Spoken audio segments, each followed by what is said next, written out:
What's up, guys? Welcome to the Skeptics and Believers show, one of the greatest shows in Murfreesboro, currently at 4 o'clock in the afternoon, going live. Happy to see everybody here, both in the audience and in YouTube land. Today we got Michael. Me and Michael, usually we have a host who is not from the Skeptics and Believers, but it's just going to be Michael and myself. Michael, how you doing, sir? Good, although we're not live, you know. We are live. Not on YouTube. Okay. That's true. It's recorded. That's people are here for the comedy, Michael. You're doing a great job. I'm just pointing that out. You Okay. said we're live, like we're actually broadcasting or something. Okay, I stand corrected. We are live currently here, but if you're watching this, obviously it's not live online. Yes, I'm sure the people here know that we are in fact living. Oh man, off to a great start. We're gonna have a huge crowd next time, I'm sure. It's already going well. So one thing that we wanted to make sure we said at the beginning is that one thing that the Experience Community Church and our pastor, Corey Trumbull, has said many times is that as a general policy, we major on the majors, we minor on the minors, meaning that there are certain core beliefs that we believe are essential to Christianity. However, there are also a wide variety of beliefs that are not salvation dependent. They're not the core essential beliefs. And the topic we're going to be discussing tonight is in fact a minor in both my and James's opinion, as well as the church itself. Whether or not you happen to agree with my position, James's position, or somewhere in between, which is actually the church official position here, is not, in any way, shape, or form saying that you are a good or bad person or that you are not really a Christian or anything like that. What we're talking about is basically after some intense study from both of us that we both came to very different conclusions to the answer to the same question, and we want to discuss why we came to those different conclusions. And of course, it's up to every individual to look at this themselves and question whether or not either of us are even remotely correct, or if you think that there's something totally different that we're both missing out on. That being said, James, you want to go ahead and... Well, the only thing I'd add to that is this is just a primer. No matter how this comes out, whether I make a convincing... So we're going to be talking about it together. It's not necessarily going to be a complete argument or whatnot, but regardless of if someone is more convincing or not, as he said, you need to research this. This is just the starting of it. And I would hope that this also prepares people for having discussions with other people, coming to you, saying perhaps misinterpretations or understandings of the Bible that helps prepare you. The other thing I think is important to say is that regardless of where we fall, a lot of what people like to do in this world today is if you have a position, they try to say that you are something negative because of that position when you're not. So on my studies, a lot of people would say that if you believe that women can't be senior pastor, or you believe that women can't teach men, or things like that, that you're somehow a misogynist, which I don't think is true and I don't believe is true. I think it's just important to have that said. But so we're going to go ahead and get started. Though I think I'm more than happy to start with mine, but Michael, I think it'd be more interesting if we started with the more classical discussion, unless you want me to go ahead. I don't care. Well, no, that's fine. Sure. I would say this, is that as far as if there's a thesis to what my position is, it's pretty simple. That it is absolutely biblical and proper for a woman to be a prophet, teacher, helper, evangelist, mentor, or servant within the church. There is no problem, no conflict with that whatsoever. However, upon studying the Bible and looking at things from a biblical perspective, it is not biblical for a woman to be a priest, pastor, elder, or deacon in the church, which are basically the primary leadership positions within a church. So my position is Michael and I are a lot closer than you would think, but I still believe that you can be those positions. And there are even women who hold those positions according to Paul's words. This is not the easiest of topics, I think, and it's not the easiest just to look at. You have to go into a lot more than just saying, oh, look, this English text Bible says this, must be true. You have to look at the culture, you have to look at Paul, you have to look at the situation, you have to look at both the Old Testament and the New Testament, and we have to be fair. We have to, if we're going to apply a set rules to some scripture, we have to apply it to all scripture, and we have to be consistent. So getting into that, Michael, I actually have an interesting proposition. In Romans 16, Paul actually makes Phoebe a deacon. So I'd be interested to know why you think women can't be a deacon. Well, if you want to get to deacon specifically. Well, I'm happy to start other places, but you specifically pointed deacon. Right. And I contend that everything you said a woman can't be, I'm more than happy to show you in the scripture that they are. Well, and one thing that I would point out as well is that you cannot argue from exception to try and say that that is the rule. There are extreme circumstances in various, in all walks of life, not just looking at biblical situations. And the exception, as the old saying goes, the exception tends to prove the rule, not reject the rule. If you see a single instance of a woman deacon, that doesn't mean that the general rule is thrown out the window. It simply means that there was an exception made. Now, as far as deacons specifically is concerned, you can refer back to 1 Timothy, which lists the specific requirements of being a deacon in the church, which Paul writes that deacons should be worthy of respect, not hypocritical, not drinking a lot of wine, not greedy for money, holding the mystery of faith with a clear conscience. They must be tested first, proven blameless, and then they can serve as deacons. Now, notice in that, most of that, nobody would have any kind of issue with. The only thing that people tend to jump at is the fact that he does refer to deacons as he refers to deacons as being faithful to their wives, and then he goes on to say that wives, and these are the wives of deacons, must also be worthy of respect, non-slanderous, self-controlled, faithful in everything. Deacons must be husbands to one wife, managing their children and their households competently. He is very specific here that a deacon is actually to be a married man, not just a man, but a married man. And so it would not only exclude women from the role, but it would also exclude single men from the role. What scripture was that, real quick? That's 1 Timothy 3, 8 through 13. Okay. Now, that's for, Paul lists the requirements not just for deacons, but also for overseers, which is what in the modern context we would refer to as a senior pastor of a church. For example, here at the Experience Church, that would be Corey Trimble. And the overseer is a person who is the head of a specific church. Overseer is also sometimes used synonymously with the term elder, but elders tend to be leaders in the church that are not the overseer. Again, in the requirements there, he says, if anyone aspires to be an overseer, he desires a noble work. An overseer must be above reproach, the husband of one wife, self-controlled, sensible, respectable, hospitable, and an able teacher.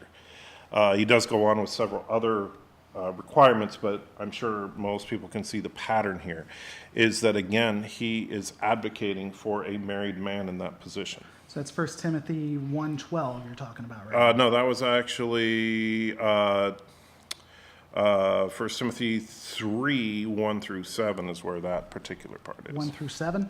Yeah. So you keep changing it out on me. So I'll need to take a look deeper at 1 through 7. I got 8 through 15 pulled up. But let me be clear.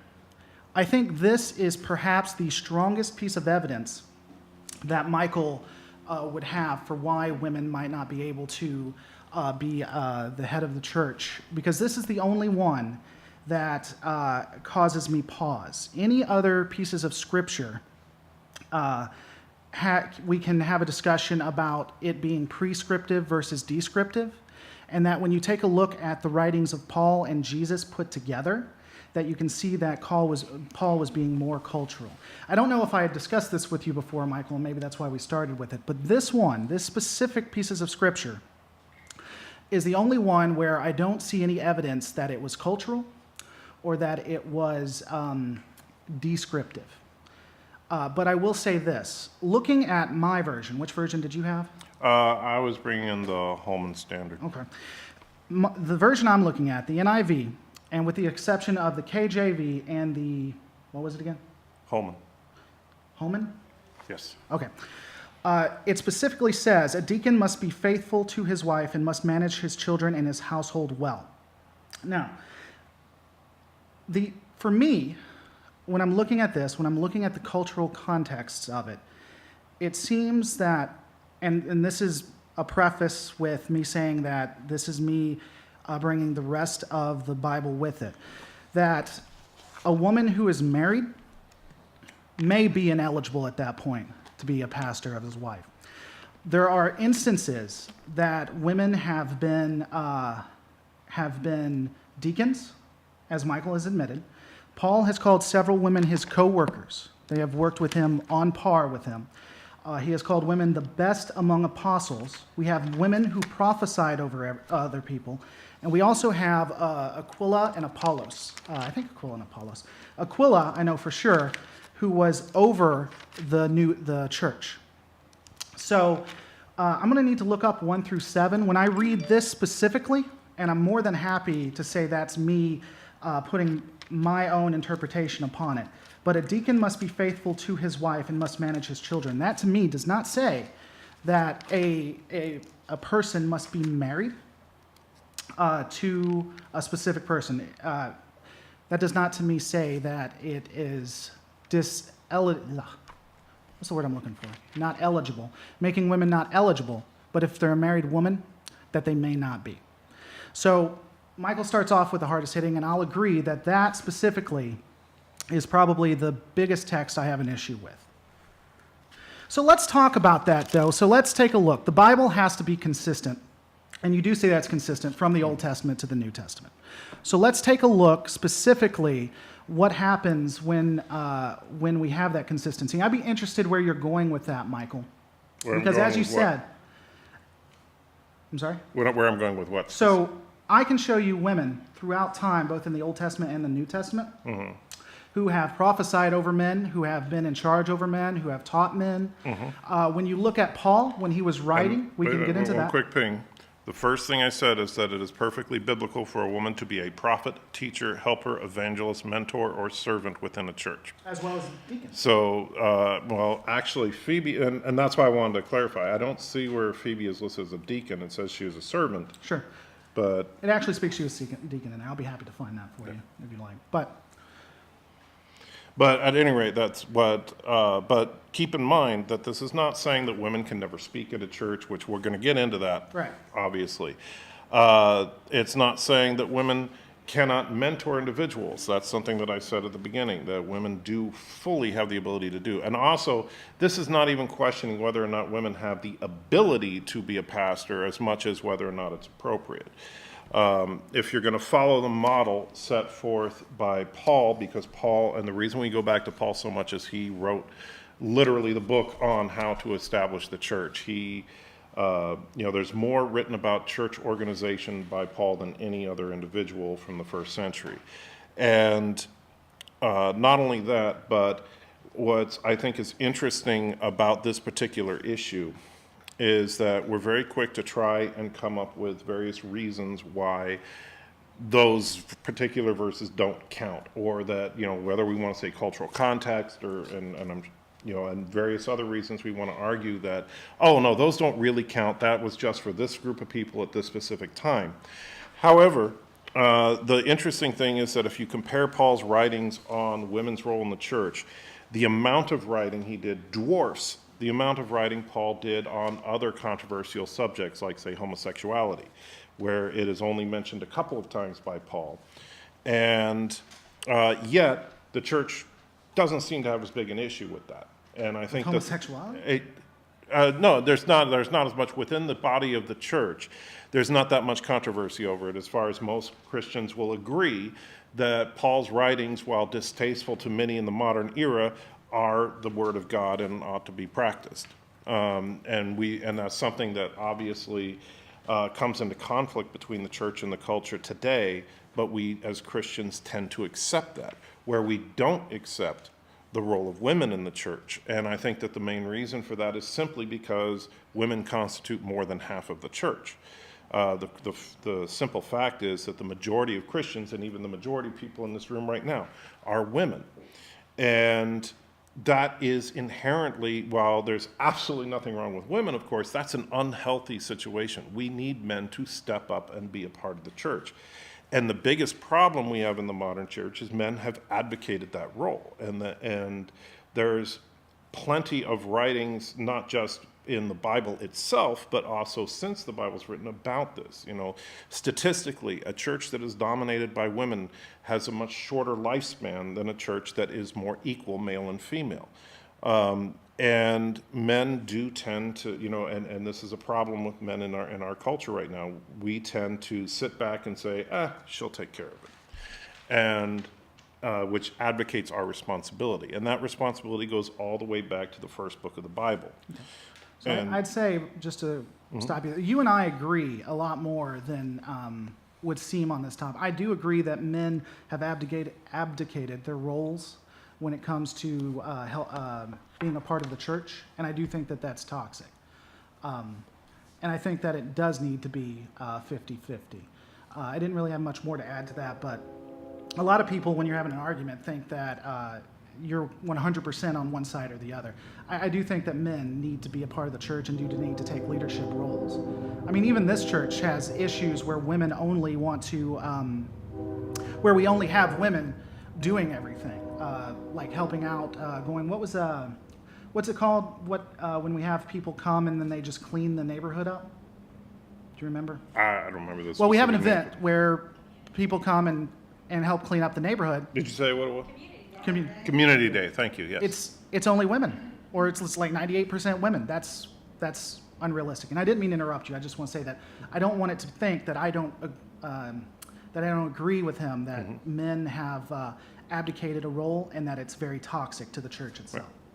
Right. And the thing is, and Paul does refer back to, you know, the way that God set things up. And not all of it, you know, because I know that from our modern sensibilities, our reasoned culture, you know, not all of that is, I'm not saying that, you know, that was sarcasm at all. I mean, we as people have a better understanding of, you know, the human condition than we ever have in the past. And it seems unfair at best to try and say that women shouldn't have these roles when women are absolutely capable of holding these roles.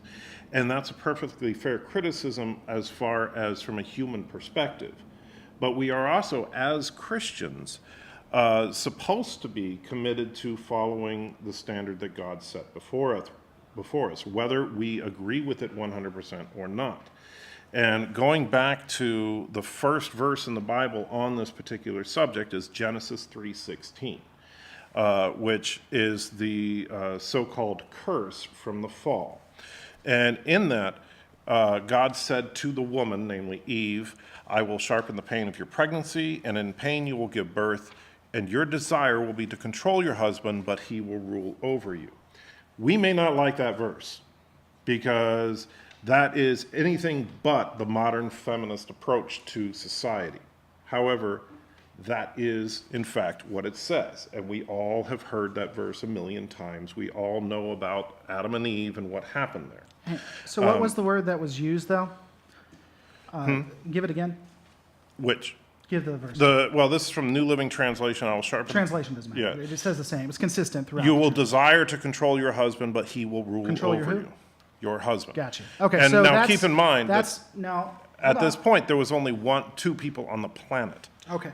So he could, you know, he's simply referring to the woman controlling the man. Okay. So can you show me where it biblically says specifically man and not husband? 1 Timothy 2:8-15, and that's where Paul so you're refers. So hold on. One of the important things that you've been hammering a little bit is taking your own modern standard and looking at it.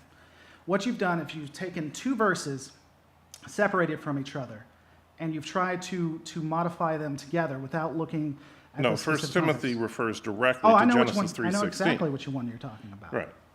So, I'm not taking two unrelated verses here. I'm basically, I started with Genesis because that's where it started.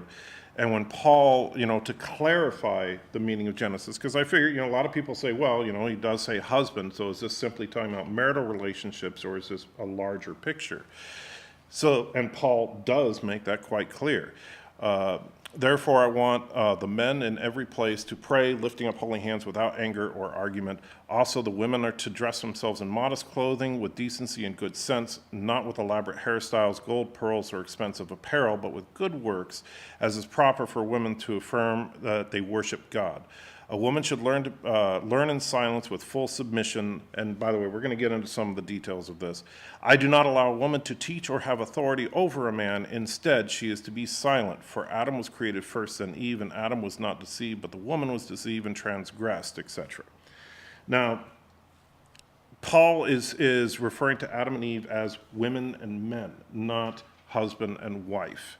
First of all, I want to make that clear. But there's a few words in here that I think are very, misunderstood, because a lot of people take this particular passage and another passage by Paul as to mean women are not allowed to speak in church at all, that they should basically zip their lips when they walk in the door and not say a word until they leave the building. and they shouldn't wear braids, and they shouldn't Right. wear gold. Also, yeah, and the braids and gold and stuff. Now, that is where you could take some cultural context into play, because the description of what he's talking about when he says that women should wear modest clothing, not elaborate hairstyles, gold, pearls, and braids in their hair, etc. He is talking about women who, at the time and in that culture, were dressed as temple prostitutes. That women should not dress as prostitutes. Now, the principle here is the same. It does apply today. I'm sure that many people in this room would kind of think twice about coming into the church dressed like they were going to the nightclub.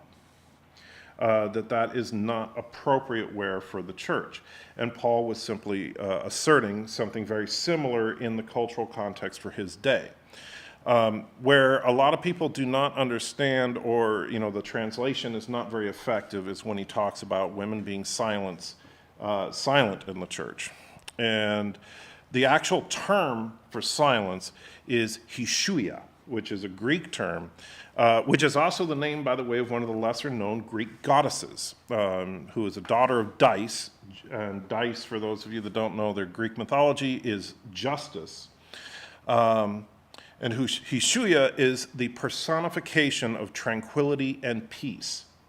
The term used that we interpret as women being silent in church would more accurately be translated to women having an attitude of peace and tranquility, that they are not argumentative, that they are not angry in church. And notice that just before that verse, it said that men should hold up holy hands without anger or argument. He is saying the exact same thing to women, just in its slightly different phraseology. And unfortunately, and this is one of the unfortunate things, that it was translated to silence, because that is also a state of peace and tranquility. That is not an entirely inaccurate translation for the word. It can be used in that context. However, looking at the fact of what he just said to men and what he is now saying to women, peace and tranquility is the more accurate translation here. So it's not that women cannot talk in a church building. It's that all of us, men and women, according to this passage, need to be in the proper state of mind when we are in the church. More modern translations actually have gone to quietness, which I think is a little more appropriate. Quietness is better, but still not quite I where agree, it should be. But I think it works a little bit better. Now, the other thing, the other big word in this particular verse that I want to get into is the term authority, that women should not have authority over men. This is one that, of course, sparks a lot of conversations about Christianity. The word there is authenthio, And by the way, I worked very hard on pronouncing these Greek terms. I'm sure I'm butchering yeah, them. there's a ton. No, I really did. No, that's what I'm saying. I got Greek words here too. I am not going to get a master's in Greek. That is the for sure. best translation, again, given the context. Alventhio can mean several things, just like most Greek terms can. However, given the context of everything, because it can actually mean to murder. I don't think that Paul is actually telling women not to kill the men in the church. But the best translation here would be to dominate. That women are not to basically dominate men in the church, which is exactly what we see in the modern world. It's not that women can't be in any kind of leadership role. And that's unfortunately what a lot of people in the modern church take these verses to mean, that because women can't be pastors, because women can't be deacons, that somehow women can't do anything that involves teaching or speaking or anything like that in a church, that is somehow inappropriate. That is absolute baloney. The women can teach. Women can, in fact, preach from the pulpit. I don't have a problem with that whatsoever. However, there are certain positions in the church that, as ordained by God, are reserved for men. See, it's interesting to me that while we're having this conversation, where was I going with that? That plane. So, nothing is within a vacuum, especially when it comes to biblical context and biblical words. Michael, would you agree with me that the Bible does have some things that are prescriptive and some things that are descriptive? That there are things that happened in the Old Testament that we're not bound to, but are informational? I mean, you could say the Bible hold on, describes incestuous relationships. That doesn't just mean incest is good. Hold on, yeah. But you would agree that there are also staples. So, for instance, I assume that you're wearing a multi-cotton blend on you, but you attempt not to lie or to steal or things like that. So we can agree that there are some things that are true throughout the Bible and some things that are for that specific time. I would say, as far as things like... Yes or no? It's not as simple as that. Okay. There are laws that deal with morality, which is what you're talking about, like thou shalt not steal or thou shalt not kill, those types of things.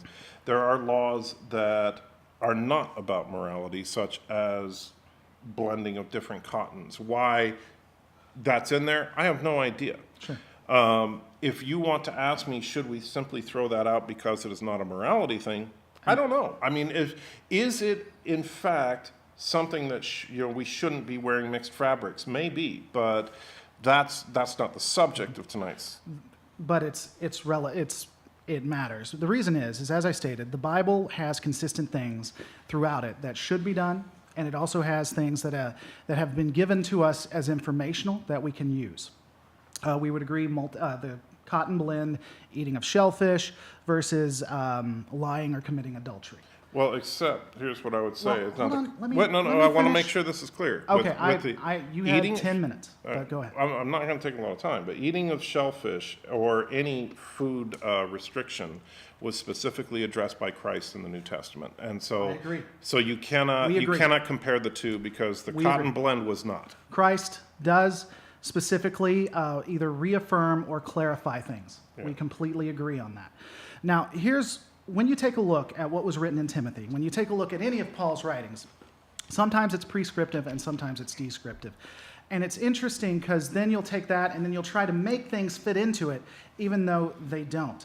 During the time of the church, you've heard this multiple times, Michael, you may have talked about this beforehand, but when he was writing to Timothy, the situation they were speaking to, they had the church of... they had the specific church of Ephesus or the church of Delphi, where you had women who would go to the oracle and would use sex to sell the religion. They would use prostitution to fund the church. They would use their authority over men above and beyond any kind of egalitarian or complementarian views. And what was happening is during that time, women who were not educated in the Bible, who were not, most of them couldn't read, were being converted into Christianity or being converted into the church, and then they were attempting to bring those specific traits, I'll use, and impose that onto men, and it was causing a horrendous issue. I have shown specifically, again, Paul has at several different points talked of women, either best among the apostles, if not one of the apostles. Deacons has talked about them as co-workers, as equals. Jesus himself said that there's neither man nor female. So what you're trying to do is, even though I have all of these other references on why women, at least without a husband, can be there to take the reins when needed, you're trying to put it out, even though that there's evidence there. You're trying to say that, no, this specific issue is different. Even though we have biblical resources where it wasn't different, where we have women who have been in charge. Deborah was in charge all of Israel. She was the biggest of the land. Was Deborah a pastor, priest, elder, or deacon? No, she was the ruler of the land. She was a judge. She had complete and utter authority over men. She Was decided whether men lived or died. Was she a pastor, priest, elder, or deacon? That's all I've argued that women cannot do. Okay. I've not said women Talk cannot to be me judges. about Aquila, who was head of the church. I don't know the details of Aquila, so Okay, you'd have so to... Aquila, and I want to say it's Apollos. It may not. No, it's not Apollos. Aquila and her husband were head of the church. The reason I keep thinking of Apollos is because Priscilla. Aquila is her husband, isn't it? Yes. See, this is why I have an audience to help me out. So Priscilla was head of the church. She actually had authority over Apollos, who was an apostle. So you're telling me that these exceptions exist. Why can't they exist in modern time? I didn't say they can't. Okay. But I also said that the exception does not change the rule. Okay. The fact that, for example, am I saying that every female pastor out there is blasphemous and going to hell? No, I never said anything of the sort. Well, I don't think... And some of them, I'm sure, do a wonderful job and have wonderful ministries that they do. But that, again, does not mean that our goal should be to put women in those positions that are traditionally held for men and, according to the Bible, reserved for men. Just like with Deborah, and I'm glad you mentioned her, Deborah, the judge, was put into that position because the men, once again, advocated their role. Does that mean that all judges should be women? No. It means that Deborah stepped up when the men of her day didn't. So let me ask you this. In this time and age... And the time of the judges, by the way, was not considered the best of times for the Jews. Yeah. In this day and age where men are abdicating, do you think that women should be stepping up and being in the role then? Would you say I think since sometimes it's a necessity, which is unfortunate, but I think if we want the church to be healthy, we need to get men to step up and take those roles that they are ordained to do. Well, you said something important that I think we need to bring up, and I wish we had brought it up at the beginning. I don't think it's a salvation issue either if you have a woman who's a head pastor. Would you agree with that? Well, yeah, I said that at the beginning. No, you said it was a minor, but I think Right, some I said people... it is a non-salvation issue. Sure. Okay, good. So where were you going with that? I interrupted you. I apologize. No, that's a non-self. It's not, as far as I don't think anybody is going to hell because of their beliefs on this subject. I think that because even if we want to say that is wrong and therefore sinful to have a female pastor, we also know that Christ died for all of our sins. Sure. And all does in fact mean all. So if that happens to be one of them, well, fortunately, Christ died for us. Mm-hmm. And so that is covered in that. That being said, I also believe that we should do everything we can to have our church be as close to the biblical model as possible. And that would mean a church that has its senior management, so to speak, all male. Okay, and you base that on what we just said, the Timothy... Timothy, Titus, Genesis, also 2 Peter. There is a pretty substantial amount of writing on the subject. And by the way, 2 Peter, I happen to love this because I was a person who would not only take James's position, but go much further. And I know there are a lot of Christians that don't particularly like the writings of Paul. and a lot of non-Christians that really don't like the writings of Paul. And because Paul's writings do tend to hit us in the most controversial subjects. That's where in the New Testament, not only do we find the stuff about the roles of men and women, but that's where we find most writings that involve sexual immorality, the do's and don'ts of what we ought to do and ought not to do are mostly written by Paul. And now 2 Peter, I really like because Peter has a little commentary about that. If you go to 2 Peter 3, 14 through 16, he says, "Therefore, dear friends, while you wait for these things, make every effort to be found at peace with him without spot or blemish. Also regard the patience for our Lord as an opportunity for salvation. Just as our dear brother Paul has written to you according to the wisdom given to him, he speaks about these things in all his letters which are there, and some matters that are hard to understand. The untaught and unstable twist them to their own destruction, as they also do with the rest of scriptures." Now, this does a couple of things. First of all, this reaffirms that the letters of Paul are in fact scriptural. No one's arguing that. First. Right, but this is a reference from Peter, the founder of the church, saying that the letters of Paul are scripture. Not only that people don't like what Paul has to say and will tend to try to explain away much of what Paul has to say, which only leads to their own destruction. Now, I was one of those people that did not like a lot of what Paul had to say and basically have argued many times in the past. And years ago, I was arguing very hardcore that, I didn't think that Paul should even be included in the Bible. You never. Because, you never we've argued about it Did you? online, yeah. Oh, okay. But I don't remember that. but now, I've matured a bit since then and have come to realize that even the things that I may personally have difficulty understanding, I may personally have some issue with, I have to accept. There are some things that are above my pay grade. And, God, obviously, there's nobody above his pay grade. And he can sit there and say, this is what you ought to do.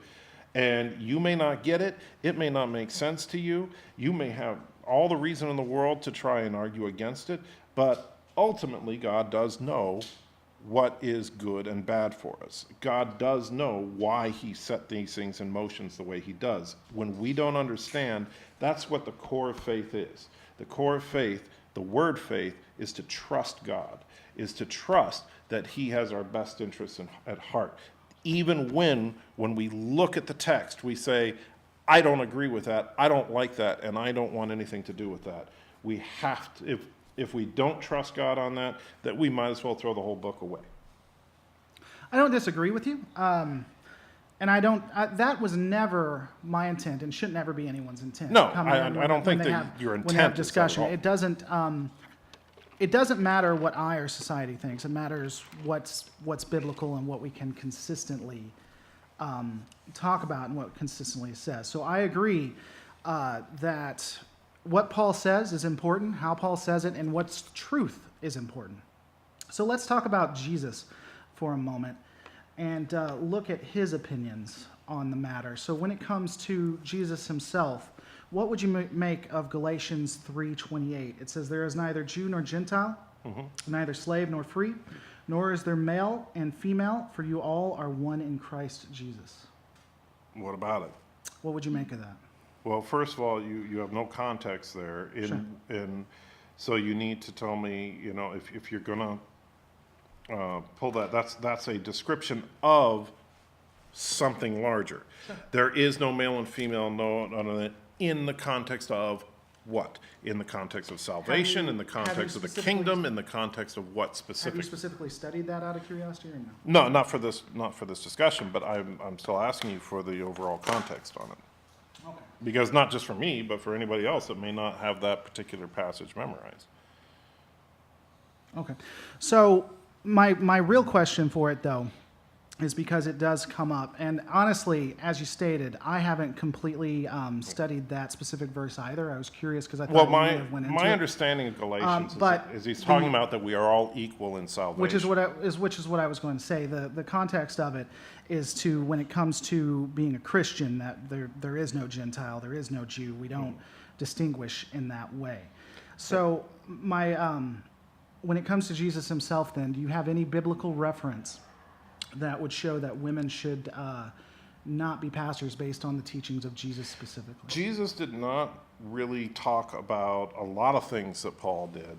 Jesus did not talk about the organization of the church really at all. Okay. Jesus only, he talked primarily about the larger concepts of forgiveness of sin. And he set an ultimate example for us as far as how we should live our lives. But Jesus, Paul was really the first person to kind of sit down and say, okay, we need to nail down the nuts and bolts of all this. That wasn't Jesus's job, so to speak. Okay. But if you, obviously Jesus used women and men in his ministry. He did. And there are some people that will even argue that at least one of the 12 was in fact female. But that's sketchy. There's not. I'm just saying there are those arguments out there, and you can't disprove them, but then you can't prove them either. Sure. But that's all irrelevant to whether or not because these offices. I mean, first of all, there's as far as the most of these offices are only referred to after Jesus, after the four Gospels. The only one of these offices that's really mentioned before and during the Gospels is priest. And the priests at least to the best of my knowledge, and granted I don't have the Bible memorized, but to the best of my knowledge, there is not a single example of a female priest. All the way back from Genesis through Revelation. Sure.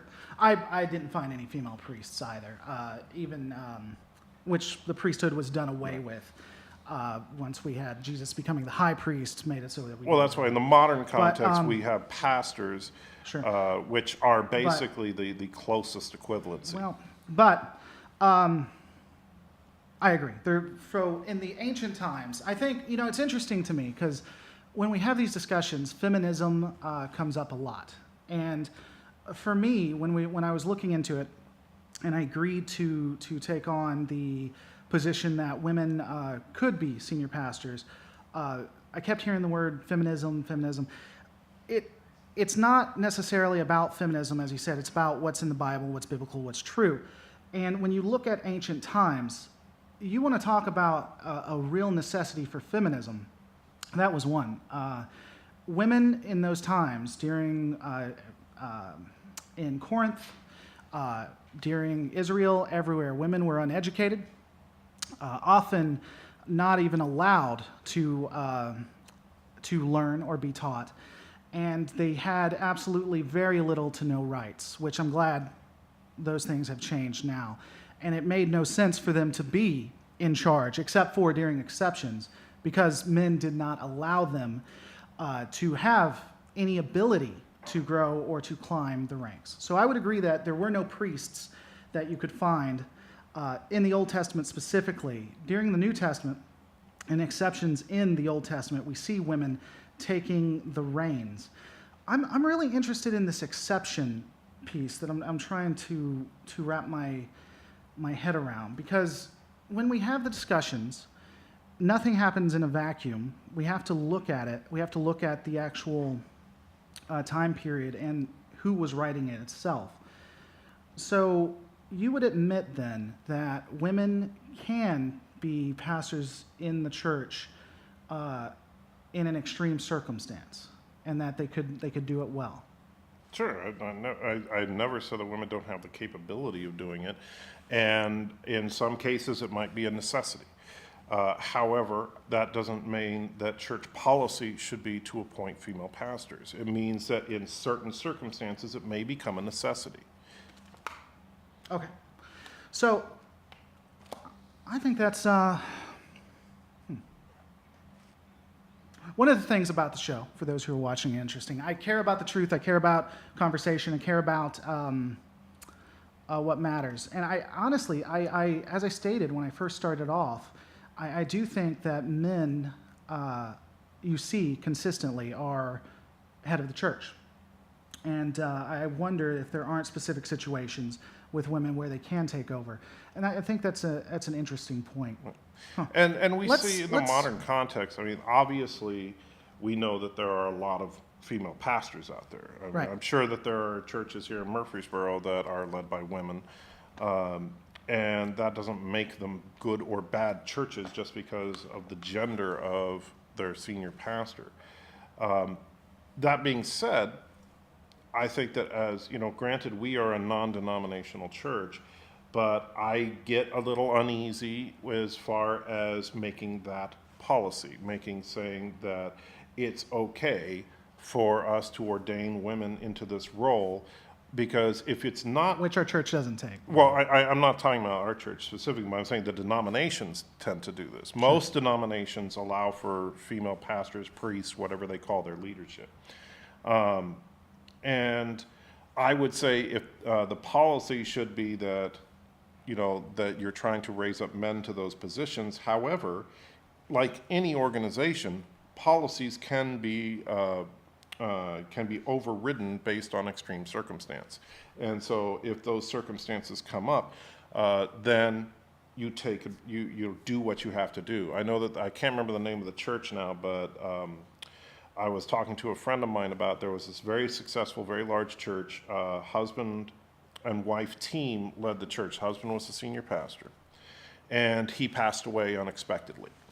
And Seattle? like I said, I don't remember the name of the church, but the congregation and the rest of the leadership of the church asked the wife to step up for consistency's sake and to prevent the church from fracturing.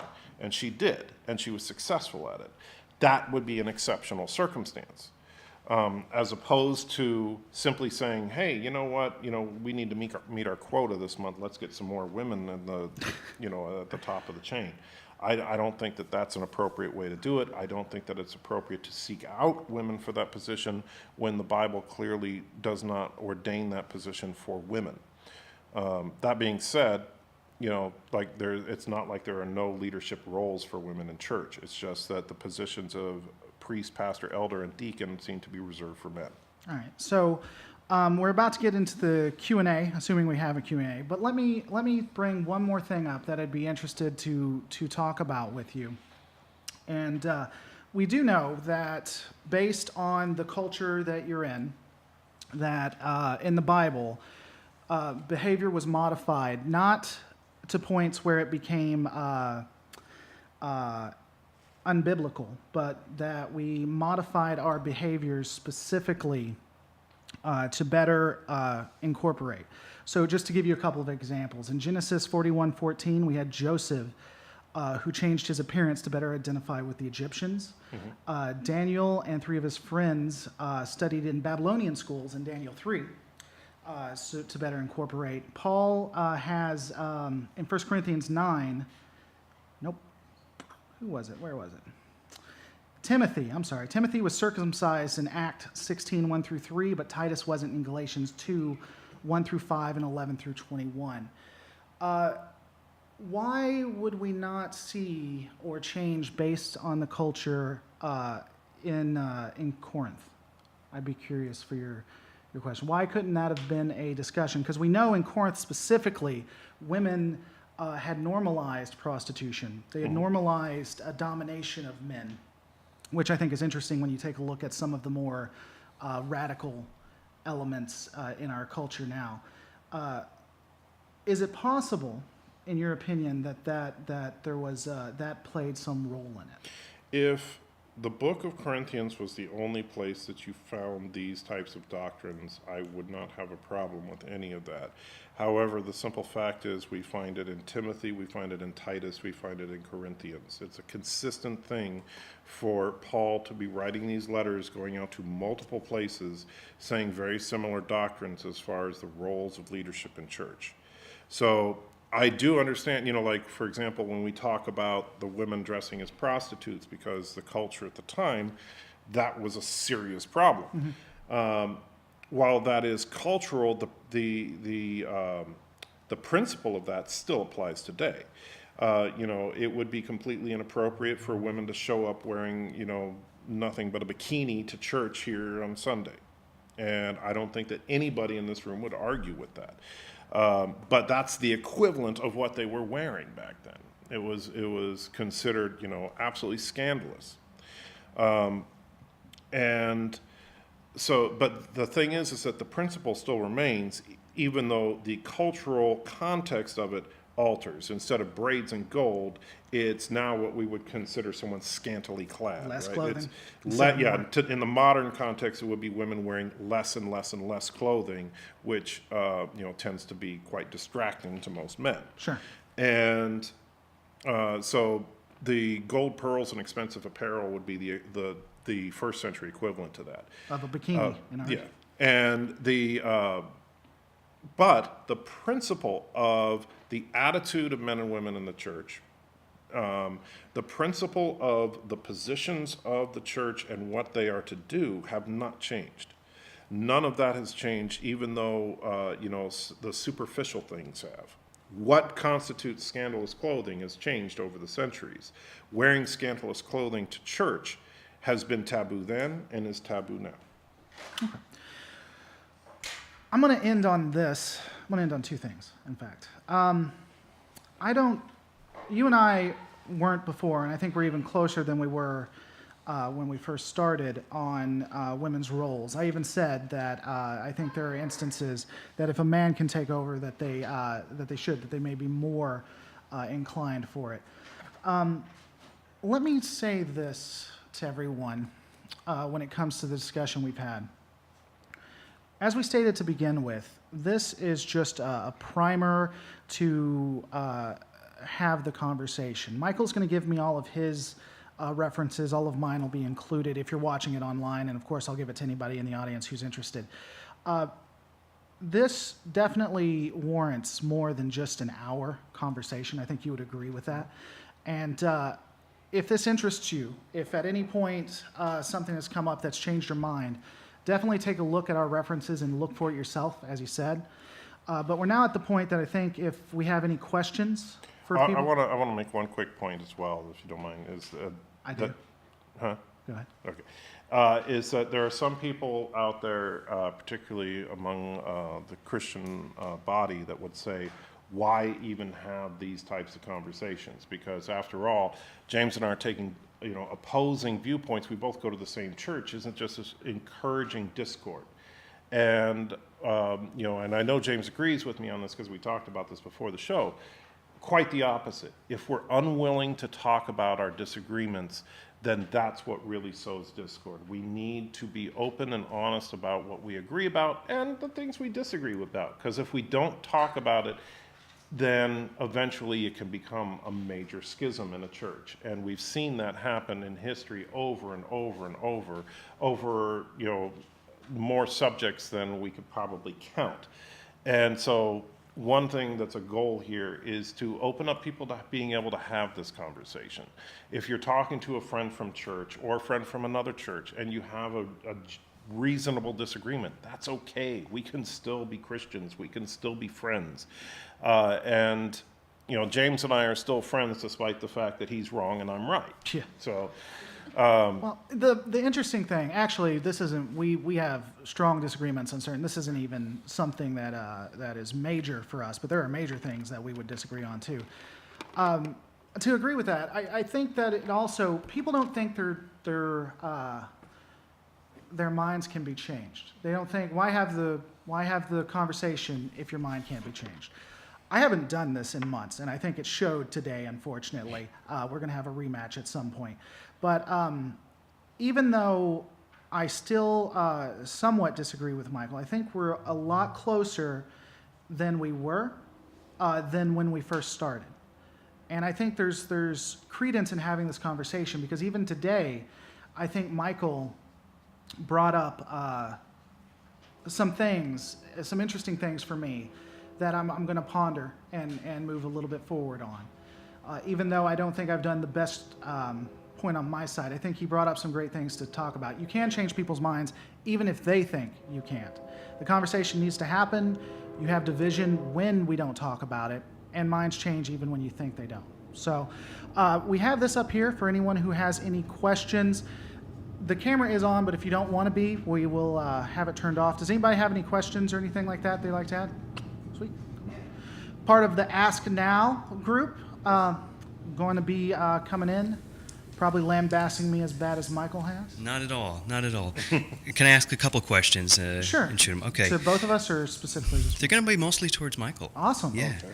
I want to get your thoughts on a couple of scriptures. You talked about there being a difference between a elder and a bishop, although in Titus 1, 5 through 7, it actually equates the two and says an elder is a bishop. A presbyteroi is an episcopoi. Also, thoughts on the fact that there's never been an instance in the New Testament where there has been a singular pastor identified. There's always been an elder or a plurality of eldership in any one church, so nobody has ever been said, you're the pastor. There's always been an eldership. Right. Number 3, deaconesses. Phoebe was listed as a deaconess in Romans 16:1. And you made a comment about the fact that an elder has to be the husband of one wife, and you went into the fact that there's an obvious nature of there needing to be a married person, there needs to be a wife to that person.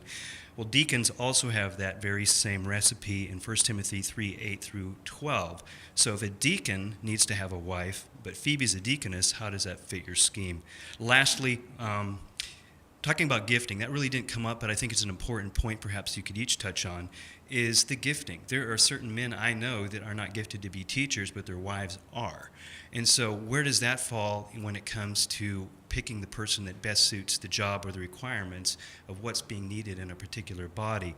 Thinking of 1 Corinthians 12 talking about each one of us have been given a gift that's important to be used, and how might that would stifle somebody who's got an excellent gift as a female for teaching or preaching, but is not able to do so because their husband, perhaps in some circles, is supposed to be the one doing such. So thank you.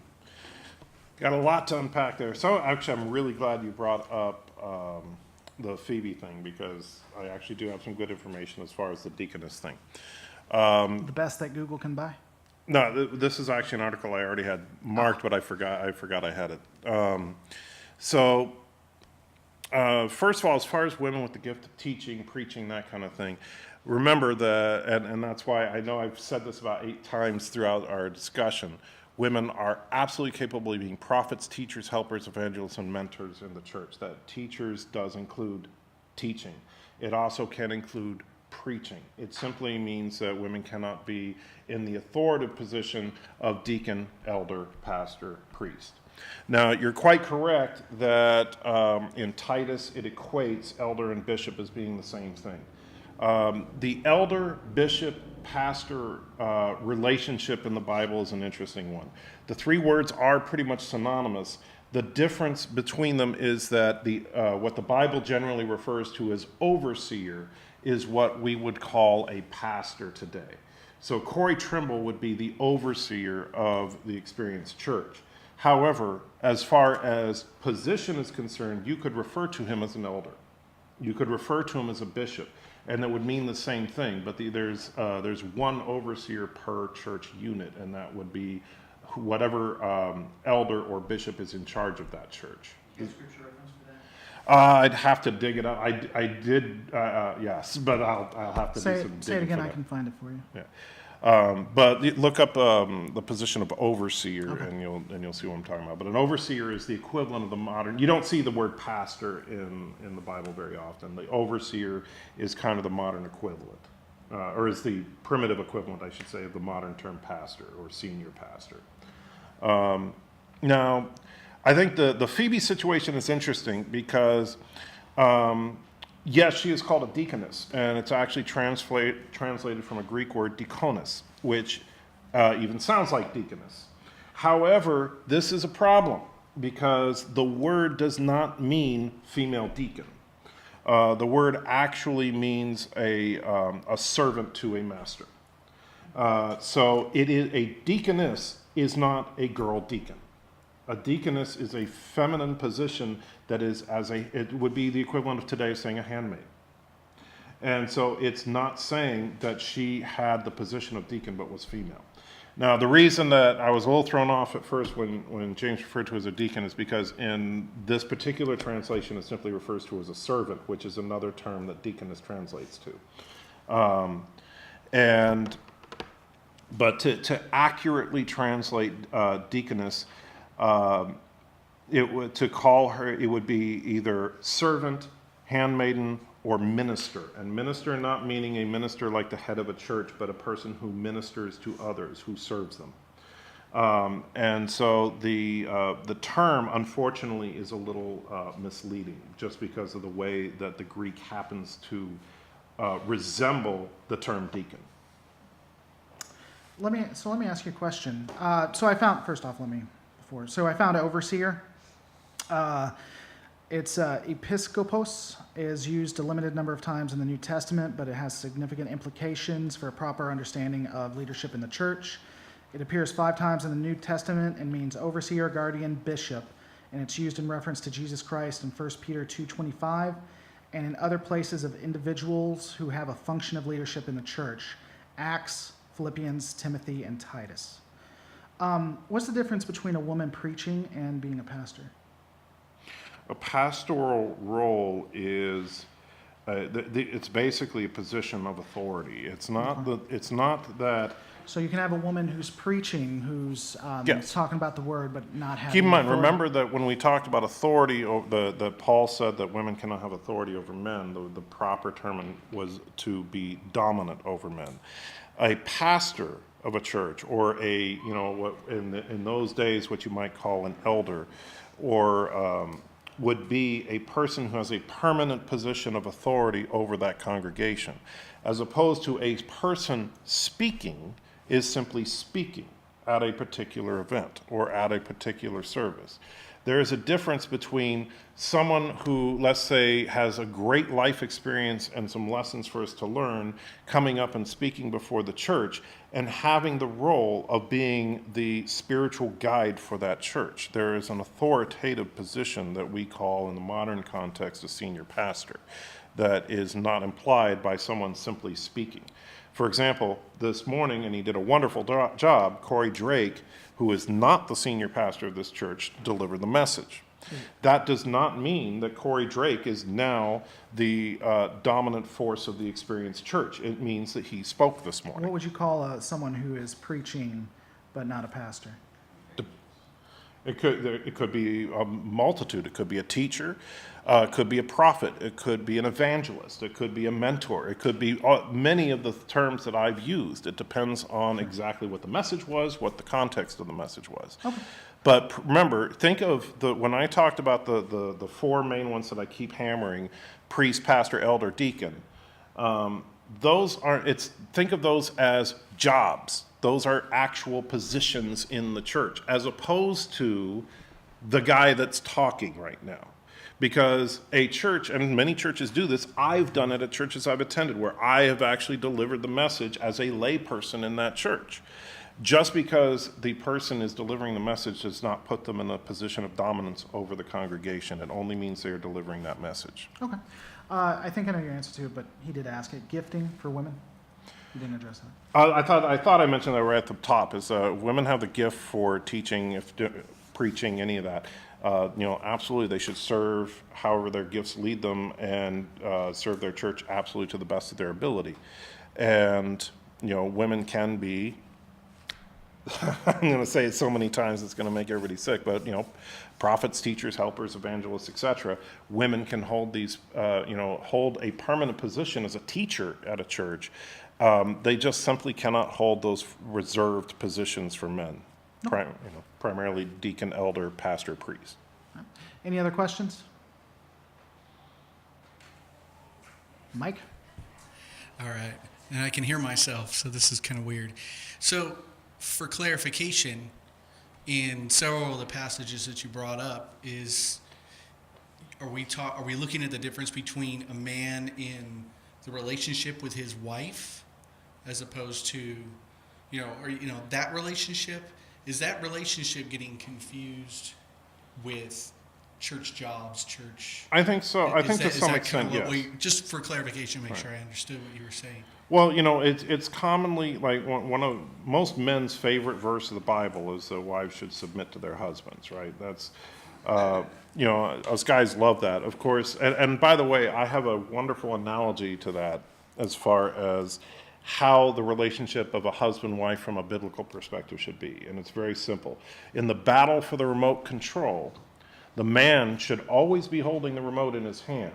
However, he should always put on the show that his wife wants to watch. And that is the biblical relationship, that the man has that authority, but sacrificially, and it says that in the Bible, he does for his wife. He is not to use that remote for his own personal enjoyment. He's to do it for his wife. And so that, and with, just like Christ gave everything for us. And you know, granted, the remote is a little silly compared to death on a cross, but you get the idea. But people do confuse because they think, oh, well, you see, women are to submit to men there, therefore women need to be submissive to men in all respects within the church, that women can't have any kind of speaking role, women can't have any kind of opinion, and that's simply not what we see in the text. When you study it, when you really examine it, it's not that women don't have any say whatsoever. It's just that there are certain roles that are reserved for men, like it or not.